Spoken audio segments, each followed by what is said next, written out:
بسم اللہ الرحمن الرحیم۔ السلام علیکم۔ جناب امیر علیہ السلام ارشاد فرماتے ہیں، سب سے برا وہ ہے جس کی زندگی میں دوسروں کی زندگی تکلیف دہ ہو جائے۔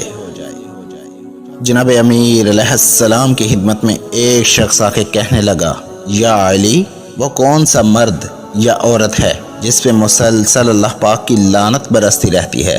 بس جیسے ہی یہ پوچھا گیا تو جناب امیر علیہ السلام نے فرمایا، اے بندہ خدا، اللہ پاک نے کچھ قانون عورت اور کچھ قانون مرد پہ واجب کیے ہیں۔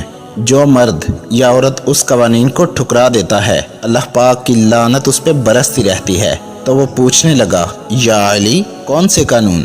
جناب امیر علیہ السلام نے فرمایا، اللہ پاک نے مرد پہ غیرت کو واجب کیا تاکہ مرد غیرت مند بن کے اپنی عورتوں، بچوں اور گھر والوں کے لیے اچھی زندگی کا انتخاب کرے، اس کے لیے محنت کرے، کوشش کرے، ان کے سکون اور خواہشات کو پورا کرنے کی جستجو کرے۔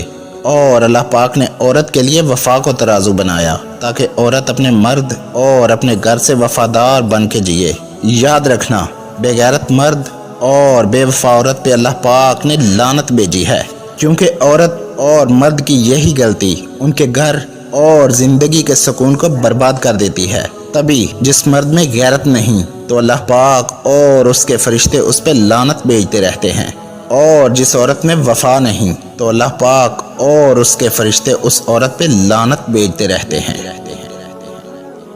جناب امیر علیہ السلام ارشاد فرماتے ہیں، انسان کے جسم کا سب سے خوبصورت حصہ دل ہے، اگر یہی صاف نہ ہو تو چمکتا چہرہ کسی کام کا نہیں۔ ویڈیو پسند آئی ہو تو پیاری باتیں چینل کو سبسکرائب کر دیجئے۔ شکریہ۔ فی امان اللہ۔